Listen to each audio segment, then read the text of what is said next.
Welcome back to the second part of this conversation. We are hosting Cyprian Nyamwamu, who's a fantastic human rights defender, understands the soul of this country. But above all that, he's been working to fix it for the last 27 years. If there's anything that has happened that has moved us towards being a human rights nation, Cyprian and many others have been part of this. And of course, the hashtag is Manspeqtive Africa. Let us know what you think about this conversation. My name is Danny Shodongo across all these social media platforms. Let us know who you want us to host next. Cyprian, welcome back to the second part of this conversation. Thank you very much, Danish, for having us. Sante. You know why I am not in a hurry for us to leave here? Because I think that in the medical world, Cyprian, when you have symptoms of fever or certain symptoms, the doctors take time to test. They draw the blood, they take the stool, they do the swab, they do all these tests to determine, are you suffering from a bacterial infection? Or is it viral infection? What is it? Is it just fatigue, your body showing you these symptoms?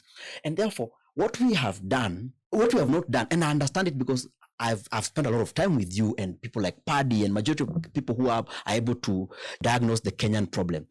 We need to do a bit more work to diagnose the Kenyan problem and make sure that we set the agenda so that people are not caught up in the detraction that the state likes to throw. You know, like, they throw gossip here, they throw, nonsense here, and sometimes it's a press release here, or sometimes it's a public spectacle, like what happened in the National Assembly and the Senate last week to pacify the people. Completely. But we must spend time understanding what is ailing the soul of the Kenyan state. What is the problem of the Kenyan state? And so you've already identified patriarchy as one of them.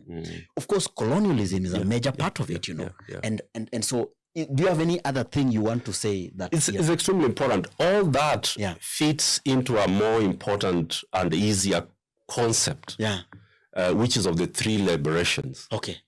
So the Kenyan state, which is colonial, which was what we are in political science, we teach the forces that formed the Kenyan state.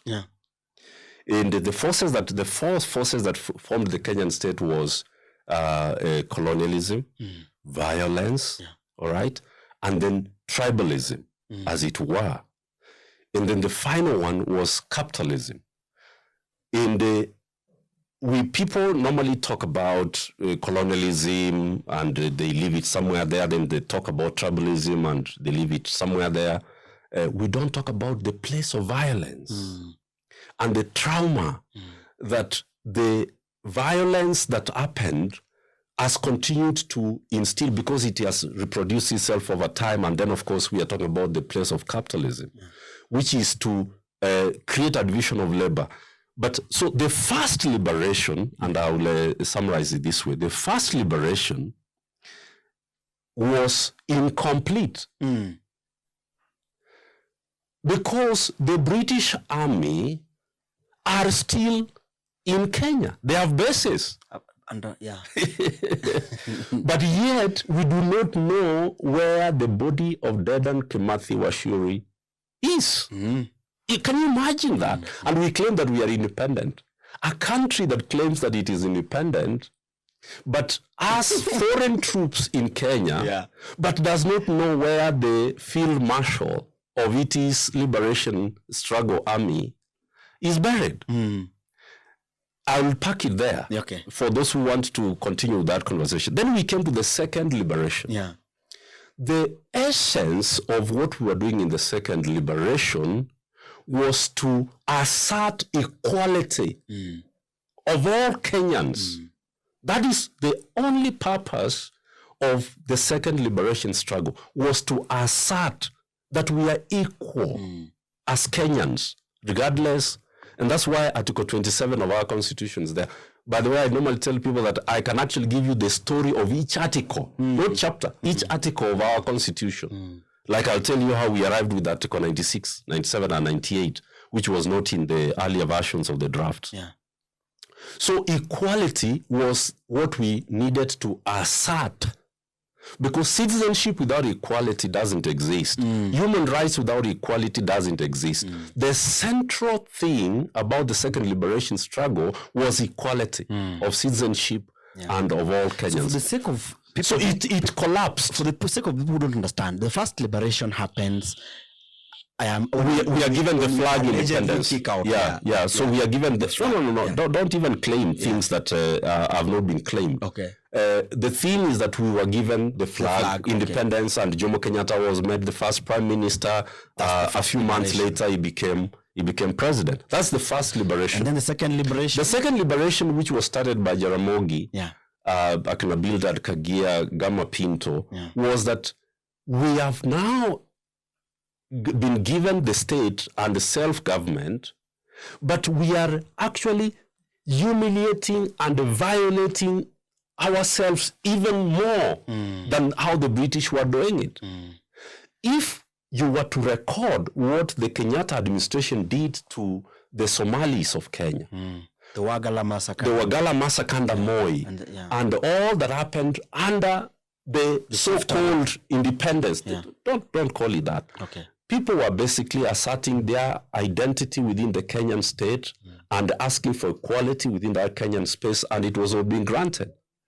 So that is the whole story of the second liberation, which then said, return to us the right to form political parties and the right to associate, the right to form parties, etc., which came in 1991. But people realized that the Kenyan problem was not that we didn't have many political parties. It was that KANU and it is a monolithic state was not allowing anybody to do anything sensible within Kenya. It's just like where Tanzania is today. With CCM. Yes, Tanzania has many parties, but it's actually a monolithic state. Where the party is fused with the presidency, with the military, with the police, with the judiciary, with the civil service. Yes. It's just a monolithic CCM state. And so they will come to discover that by themselves. So then we say that we have seen that independence was a lie. And we have seen that the second liberation was actually stillbirth. Where do I draw these conclusions from? Okay. I draw these conclusions from the NCA document that we call Njia ya kufikia Kenya bora tuitakayo. The Njia document had 5 steps called the milestones towards the Kenya tuitakayo. Which is the Kenya tuitakayo? The Kenya tuitakayo is in stanza 1 of the national anthem. Justice be our shield and defender. I like the Kiswahili version. The English version was distorted. So haki iwe ngao na mlinzi. Na tukae na undugu, amani. Number 3. Number 4, uhuru. Raha na nini? Ustawi. 6 aspirations. That is Kenya, the one that all of us agreed to establish. If you assess that today, we are further away from that Kenya than we were in 1963. 1963, we didn't have poor people in this country. Right now, we have more than 60% of Kenyans classified as poor, landless, jobless. And sick people are more now than they were in 1963. Less educated people are being educated and they are graduating to unemployment. And so if you were to diagnose what the Kenyan state, the problem is that we have to go back to the philosophy of Utu. And we have published on this because the colonial idea, which Kibaki and the late Tomboya and others under Kenyatta formed in the sessional paper number 10 of 1965, was to actually establish a neo-colonial capitalist state, which was to exclude others and give power and wealth to a few. And build it along the railway line. Along the railway line. You've heard me speak about it many times. So we actually established a railway state and a railway economy. So which was to benefit. Explain to them, tell them what a railway state is. A railway state, which is what we established here, is where all the important institutions are 10 kilometers north and south of the railway. From Mombasa to Kisumu. Like Nanyuki, don't leave alone Busia. Go to Kisumu. So if you look at the Kenya-Uganda railway, from Mombasa all the way to Kisumu, Eldoret is there, Nakuru is there, all the way to Nanyuki. Yeah. The railway state is that all the institutions are actually on the railway. Yeah. 10 kilometers or 10 kilometers south. And I'm talking about all provincial hospitals, Okay. all national schools, Yeah. universities, Yeah.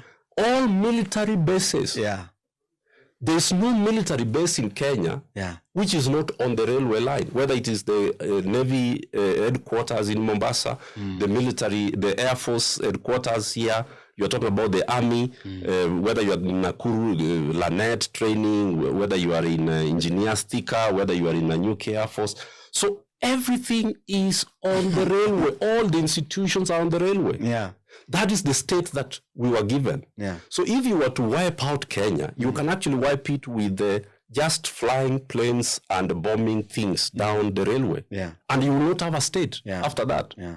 If you go now to Migori, you go to Kisii, Narok, and then you go to Isiolo, you go to Marsabit, Wajir, there's no state there. You see people fighting so-called bandits and I don't know, cattle rustling. There's no state there. There's no state there. Yeah, yeah. The state is on the railway line. Yeah. And the economy is on the railway line, yeah. which was, of course, endorsed by the sessional paper number 10 of 1965. Okay, all right. Cyprian Nyamwamu, I always enjoy listening to you because I think you are a walking, knowledge about where we are from, what else this country, and what we need to do to move to the next level. Part of the reason why we are having this type of conversation on Manspeqtive Africa is because 2024 was a remarkable year on June 25th. It was young people armed with their phones and a flag decided to do a peaceful protest in the city of Nairobi and across this country. And of course, the state then responded with violence, killing many of them. And for the first time in the history of this country, I don't remember, except the post-election violence of 2007, 2008, we have never seen brains of dead bodies on our street outside Parliament. A building that is supposed to, enact laws that are just to protect the person who was killed, And therefore, we decided to do a series that can honor the Gen Z and of course help us remember, so that, because usually memory is very important. It is the most important thing. It's the most important thing as we begin to change the state of this country, And so we've hosted the LSK president, Faith Odhiambo, who spoke immensely about, what happened and of course the role that LSK plays, And today we're hosting, we're hosting Hussein Ali and we're hosting many other people who were part of this thing. So as somebody who has been at the heart of this thing for long, what do you make of the June 25th, 2024 protests? And how has that changed Kenya? And is the political class aware? They are not aware. Okay. They are not aware. Yeah. And I'll explain it very simply. Yeah. The youth of our country, the Gen Zs, are the only generation which has refused to be used. The youth of 1950s, the emergency times, the Mau Mau youth were used. They fought, the independence came, it was stolen from them by the elite, what we call the Gati, the home guards. Yeah. You follow that? Yeah, I follow that. Then we spent 30-something years with the Mwakenyas and with the struggle for a democratic constitution, and we got multi-party back. Who was the first beneficiary of multi-party politics? It was Mwai Kibaki. He, who was against multi-party, is the one who was the first president in multi-party Kenya after Moi. Yeah. Then the rest of us who were jailed and lost our careers and families fighting for a new democratic constitution. Who benefited from that constitution? It was Uhuru and Ruto, the people who were against the constitution. So what has happened in Kenya since 1920? Yeah. I go back to 1920 Yeah. because in 1922, That's when Muthoni Nyanjiro led the protests to Central Police Station. Yeah. This Central Police Station that we are talking about today, more than 108 Kenyans, including Muthoni Nyanjiro, were gunned there. Not just by the police, but also by the Kaburus who are outside the hotel there is called what? What's the hotel there called? The hotel next there. Not Boulevard, but you know the hotel I'm talking about. Yeah. The one next to the University of Nairobi. Okay. So that is the recording that most people do not know, that this is the only, we were used, fought for the new constitution. It went to those who were against it. The people who are against independence are the ones who are the beneficiaries of independence. The people who are against multi-party, the return of multipartyism, were the people who benefited from multipartyism. Mwai Kibaki. Mwai Kibaki is the one who said that thinking about multi-party is like cutting a mugumo tree with a razor blade. Yeah. You understand? Yeah. But yet he became the first president under the multi-party, the return of multipartyism. Yeah. So we need, one thing that has been displaced in this country, and I don't want to dwell on it, is that intellectualism has been kicked out. Absolutely. Out of our governance, out of our discourses, and it's a tragedy. So let me conclude what I was saying, which is that these are the first generation of Kenyans, the Gen Zs, who refused to be used. And you know, they managed that feat because of four things that they have that we did not have. The first thing is that they were standing on the new constitution. Okay. Number two is that they were standing on technology. Number three is that they were standing on demographic advantage. When I voted the first time in 1997, the voting youth below the age of 35 were only 23%. In 1997, the youth were a minority. That's why we used to be put in the youth wings. In 2024, last year, the voting youth are going to constitute 64%. They are no longer in the wing. This is what Ruto has failed to understand, that the youth cannot be on the wing. It is him and us who are supposed to not supposed. Who will go? The youth are going to form this country and they will give us wings. The Wazee wing, the women wing. Listen, because they simply are the country. We are a very young country. They constitute the largest voting population, and the country is theirs. And so, apart from technology, the constitution, the demographic advantage is the economic debasement. What Professor Raftopoulos calls the social base has shifted. The social base has shifted so badly because of the erosion of the economy, deindustrialization, unemployment. So these young people cannot be treated the way Moi used to treat us. It's not possible for them, for Ruto, to treat young people the way Moi treated us. Because he's using the template from the Moi days. But he does not see that four things have shifted. And this is what I've been telling the church and religious leaders. I've been advising them that don't continue with your mission and ministry as if you are in 1998. We are talking about a country where four pillars have shifted forever. All right. My goodness, Cyprian, I wish there was a way we could continue with this conversation. June 25th happened, so you cannot leave this platform without telling us that you want to be part, you are actually going to be part of the people who are going to restore Nairobi City. That's right. Tell us more about that. That is a very important part because I started by introducing myself as a Pan-Africanist. God, in his love, placed Kenya on the eastern gate of Africa. on the eastern gate of Africa, facing 62% of the world. Asia constitutes 62% of the world. The liberation of Africa is going to come from Kenya. But the liberation of Kenya is going to come from Nairobi.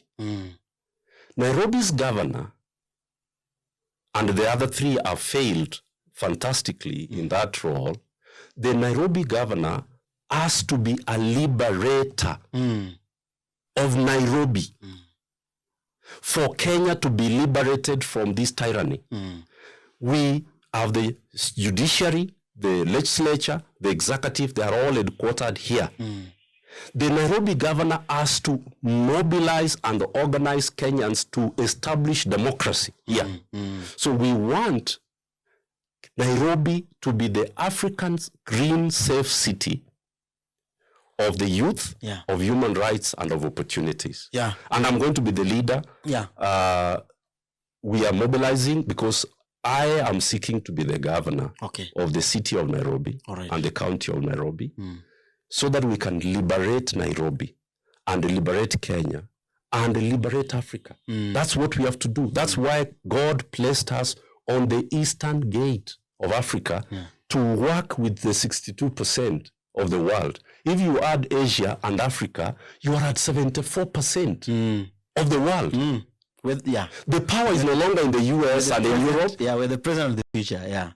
The power of the future is not in Europe with their 500 million, with America and their 270 million or 300 million. The power is in Africa and Asia. And we have to work together to restore global peace and justice. But we have to start from Nairobi, and I'm offering to lead that work. How can people contact you? You must have platforms that people can contact you. Exactly. So we are on X, Twitter, at Nyamwamu, Cyprian. I am on Facebook, and that is Cyprian Nyamwamu. And we are building our websites, and we have already established our 17 structures across the 17 constituencies of Nairobi and 85 wards of Nairobi, so that we can be able to establish Nairobi as the city of youth, of human rights, and of opportunities. The city of youth, human rights, and opportunity. I need you to give us a final comment. The show primarily is meant to, it's a gender justice show, because we realize that there were very shallow, conversations around gender. It's a very basic conversation, So we started with what's ailing Kenya. We talked about your story of where you're from and where you're born, How do we help the masculinity crisis in this country, Cyprian, moving forward? How do we help it? Men have to take up the work. Gender equality and gender justice is not the work of women. It is the work of all of us together. And because men are the ones who are currently doing the oppression and the manipulation and the deprivation, have to take the lead. And that's the lead I'm calling us to do. Robert Ingersoll says that there will be never a generation of great men until we have a generation of free women. We have the work of ensuring that we have free women. All right. My goodness, Cyprian, it's been such an absolute pleasure hosting you. Thank you so much. You're a great communicator, and I wish you all the very best. I've worked with you, I know you, and you have my full support. Whatever resources we have, we will dedicate it, because there's no way we can want a country. There's no way that you can want a country that works for all of us when we're not willing to fold our sleeves and support people who see that country the way we see them. I agree. And there's no way we can say that, Ruto will win or Raila will win unless we put money where it belongs. And it's in people like you. It's in the Boniface Mwangi. It's in you and stuff like that. And therefore, I wish you all the very best. Manspeqtive wishes you the very best. You can count on our full support. And of course, that was a conversation with one and only Cyprian Nyamwamu, who has done a fantastic job to diagnose the soul of this country and what ails us. Of course, we have talked about the patriarchy and as part of the system that really ails this country. Of course, this is Manspeqtive Africa. The hashtag is Manspeqtive Africa. You can follow us on all our social media platforms. If you're watching us on KTN, we're on YouTube. Subscribe to our channel, Manspeqtive as a Q. And if you're watching us on YouTube, we are on KTN every Wednesday night. Tune in and watch. I am the son of Kano, your host, aka Danish Odongo. May God bless you and adios.